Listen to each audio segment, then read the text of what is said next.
24واں پارہ سورۃ المؤمن آیت نمبر 74۔ اعوذ باللہ من الشیطان الرجیم، بسم اللہ الرحمن الرحیم۔ من دون اللہ قالوا ضلوا عنا بل لم نكن ندعو من قبل شيئا كذلك يضل الله الكافرين۔ آمنت بالله صدق الله مولانا العظيم۔ من دون اللہ، اللہ کے علاوہ، قالوا ضلوا عنا، کہا ان لوگوں نے کہ وہ گم ہو گئے ہم سے۔ بل لم نکن ندعو من قبل شیئا، بلکہ نہیں پکارتے تھے ہم کسی کو بھی۔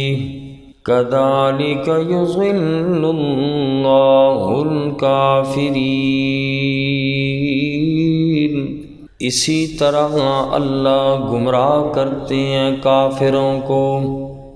اس آیت مبارکہ کا تعلق بھی پہلے سبق سے ہے، پہلی آیات مبارکہ میں، اور پچھلی آیات کا مضمون یہ چل رہا تھا کہ جب قیامت کے دن مجرم لوگوں کے گلوں میں آگ کے توق ہوں گے اور والسلاسل اور زنجیروں میں جکڑے ہوئے ہوں گے، اور ان کو جہنم کی طرف گھسیٹا جائے گا، پھر ان کو کھولتا ہوا پانی پلایا جائے گا۔ فقطع امعاءہم، ان کی آنتیں باہر نکل جائیں گی، پیٹ میں جو کچھ ہوگا باہر نکلے گا۔ فرشتے پھر اٹھا کے ان کے منہ کے اندر ڈالیں گے۔ فقطع امعاءہم، آنتیں کٹ جائیں گی، اور فرمایا پھر ان لوگوں کو آگ کے اندر جھونک دیا جائے گا، اور پھر ان لوگوں سے کہا جائے گا بتاؤ نا، ثم قیل لہم این ما کنتم تشرکون، دنیا میں جن کو تم اللہ کا شریک بناتے تھے، آج پکارو نا ان کو مدد کے لیے کہ وہ تمہاری مدد کریں۔ دنیا میں تم نے اللہ کو چھوڑ کر غیروں کا در پکڑا۔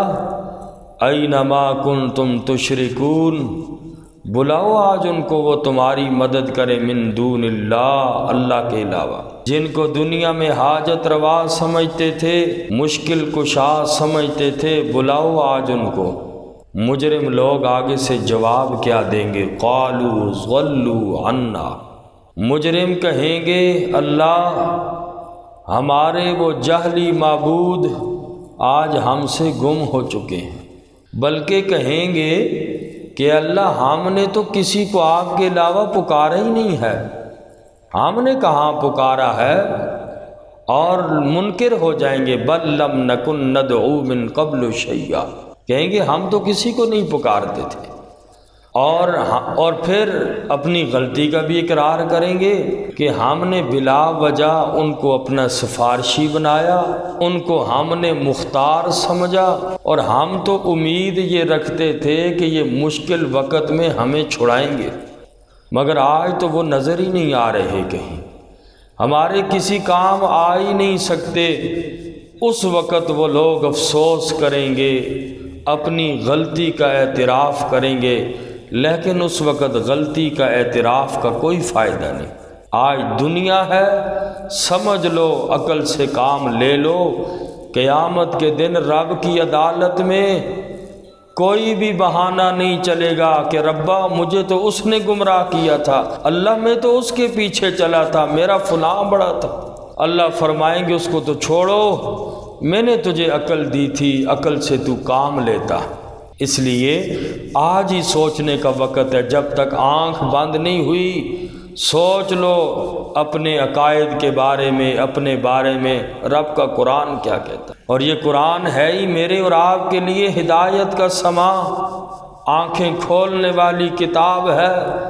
اس دن کی کفار کی اللہ نے ہمارے سامنے جو حالت تھی وہ بھی بیان کر دی، کہیں ہم تو ایسے نہیں ہوں گے۔ اللہ ہم سب کو محفوظ فرمائے۔ فرمایا من دون اللہ، اللہ کے علاوہ، قالوا ضلوا عنا، وہ لوگ کہیں گے کہ گم ہو گئے وہ ہمارے معبود ہم سے، بل لم نکن ندعو من قبل شیئا، کہیں گے بلکہ ہم تو نہیں پکارتے تھے اللہ تیرے علاوہ کسی کو بھی، واللہ ربنا ما کننا مشرکین، قسم کھا لیں گے اے میرا اللہ ہم نے تو تیرے ساتھ شرک نہیں کیا، ہم نے تو تیرے ساتھ کسی کو شریک نہیں بنایا، واللہ ربنا ما کننا مشرکین، اپنی بات سے مکر جائیں گے۔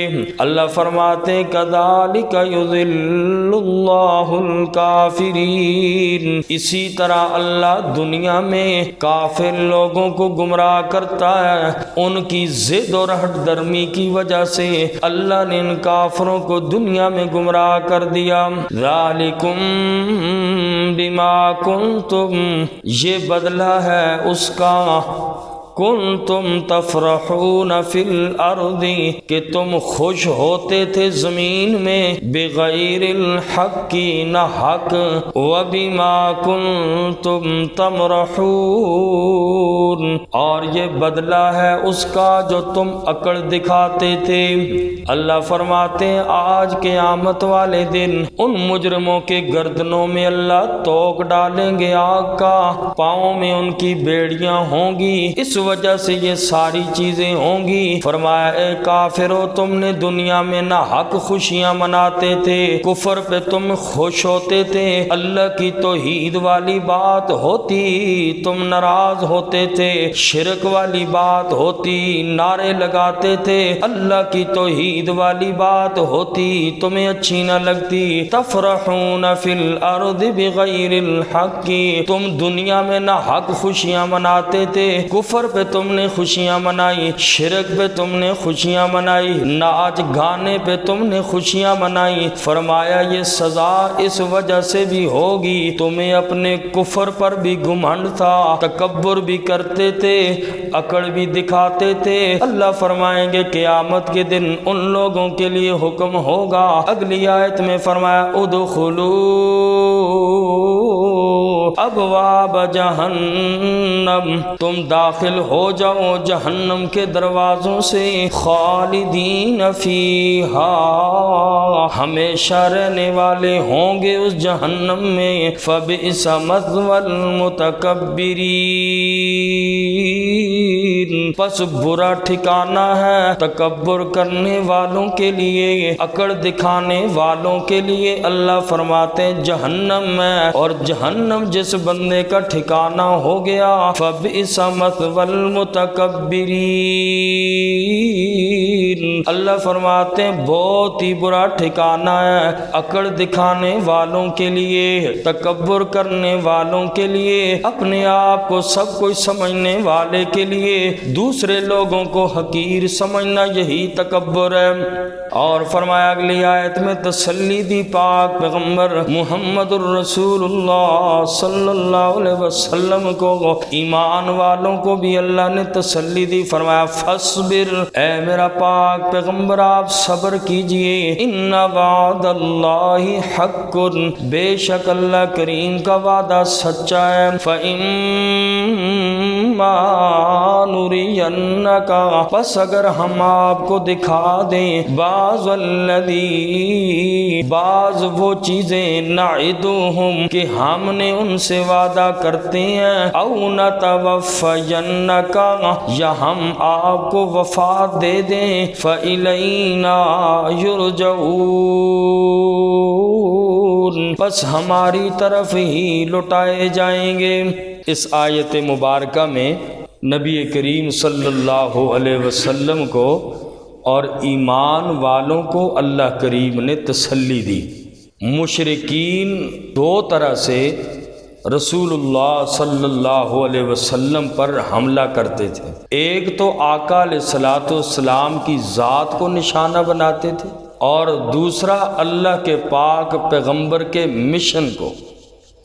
آقا علیہ الصلوۃ والسلام کی ذات پر اس طرح کہ اللہ کے نبی صلی اللہ علیہ وسلم کے منہ پر معاذ اللہ کہتے کہ آپ ساحر ہیں، معاذ اللہ جادوگر ہیں، معاذ اللہ کذاب کہتے تھے، مجنون کہتے تھے، معاذ اللہ طرح طرح کی باتیں۔ آقا علیہ السلام کی بڑی دل آزاری ہوتی تھی، آقا علیہ السلام کے دل کو بڑا دکھاتے تھے مشرک، اور یہ تو آقا کی ذات پہ حملہ ہوتا، ایک آقا کے مشن پہ حملہ کرتے تھے۔ قرآن کہتا ہے کیسے کہتے تھے، اجعل الآلہۃ الہا واحدا ان ھذا لشیء عجاب، کہتے تھے یہ نبی کی دعوت یہ ہے ایک اللہ کو مان لو، سارے الہوں کی نفی کرتا ہے نبی، ایک اللہ کی بات کرتا ہے، ان ھذا لشیء عجاب، یہ تو بڑی عجیب بات ہے۔ نبی پاک کے مشن سے یوں مذاق کرتے تھے۔ فرمایا میرا نبی آپ ان کی فضول باتوں پر صبر کیجئے، اور اللہ کریم کا وعدہ سچا ہے، اور وہ اللہ قیامت والے دن ضرور اللہ قیامت کو لے کر آئے گا، اور وہاں میں اللہ ان لوگوں کا حساب بھی لوں گا۔ نبی جو تیری ذات پہ انہوں نے حملے کیے، میرا پیغمبر جو تیرے مشن پہ حملے کیے، میں رب ان لوگوں سے بدلہ ضرور لوں گا، لوٹ کے ان لوگوں نے ہماری طرف ہی آنا ہے، اور تیرے ایک ایک تکلیف جو تجھے پہنچائی میرا نبی، میں اللہ اس کا بدلہ لوں گا ان کافروں سے۔ اور فرمایا کہ میرا نبی اگر ہم آپ کو وہ عذاب دکھا دیں جس سے ہم ان کو ڈراتے ہیں، یعنی ان کی نافرمانی کی وجہ سے، یا اسی طرح ہم آپ کو میرا نبی وفات دے دیں، آپ کی زندگی میں ان لوگوں پر عذاب نہ بھی آیا تو میرا نبی یہ بچ نہیں سکتے ہیں۔ فَإِلَيْنَا يُرْجَعُونَ، اس لیے کہ ان لوگوں نے لوٹ کے آنا ہماری طرف ہی ہے۔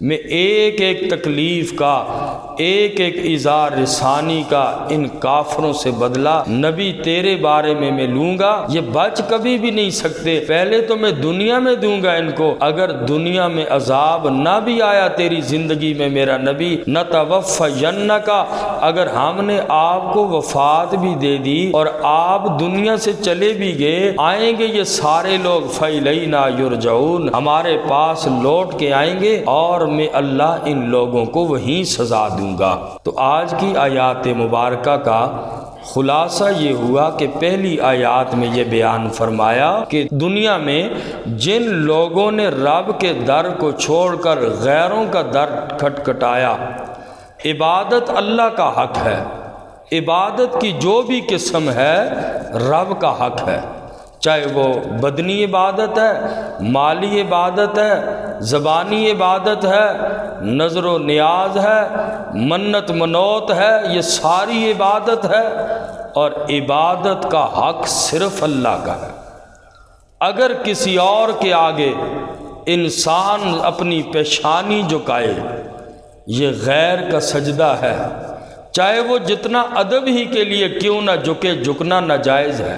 شریعت محمدی میں جھک کر کسی کو سلام بھی نہ کرو، ادب اپنی جگہ پہ ہے، جھکنا جائز نہیں ہے۔ شیخ ہے آپ کا، آپ کے بڑے ہیں، آپ کے سب کچھ ہیں، لیکن جھکنا جائز نہیں ہے، جھکنا ہے صرف اللہ کے آگے۔ قیامت والے دن پھر کہا جائے گا تم اللہ کے ساتھ ان غیروں کو شریک کیوں کرتے تھے؟ قیامت والے دن تو ان لوگوں کو سمجھ آئے گی، اپنی غلطی کہتے تو اعتراف کریں گے، لیکن قرآن کہتا ہے اس وقت کوئی فائدہ نہیں ہوگا۔ بس یہی رب کی طرف سے حکم ہوگا، ادخلوا ابواب جہنم خالدین فیہا فبئس مثوی المتکبرین۔